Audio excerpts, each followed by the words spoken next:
Solubility of the substance is the maximum amount of substance that can be dissolved in a specific amount of solvent.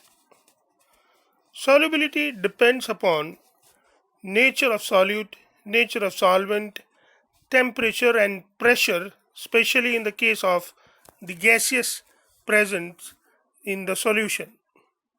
In other words, we can say that maximum amount of solute that can be dissolved in a specific amount of solvent is called its solubility. Generally, substances can be divided into two kinds. One is water soluble, another is water insoluble substances. Water insoluble substances do not dissolve in water at all, whereas water soluble substances sometimes dissolves completely, sometimes dissolves partially. Those substances which dissolves in water completely, they are known as strong electrolytes. They are highly soluble in water. Those substances which dissolves in water partially, or they are less soluble, and they are known as the weak electrolytes. This is how we study about some of the types of substances.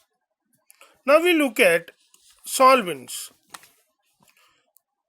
When it comes to the solvents can be decided or classified as polar solvents and non-polar solvents. Waters and ammonia are the polar solvents, whereas organic solvents such as benzene, petrol, diesel, chloroform, carbon tetrachloride or CCl4 are the examples of the non-polar solvents. Here we have a slogan. The slogan says that like dissolves like. It means same kind of substance is dissolved in a same kind of solvent. In other words, we can say that polar solvents like water dissolves polar substances. Examples: the ionic compound. Number two, polar compounds. Now we need to understand what are the polar compounds. Non-ionic compounds with dipole moment is not equal to 0. That means mu b is not equal to 0. Such compounds are known as polar compounds like HCl or NH3. Compounds that have ability to form the hydrogen bonding. Remember students, I am talking about the hydrogen bonds.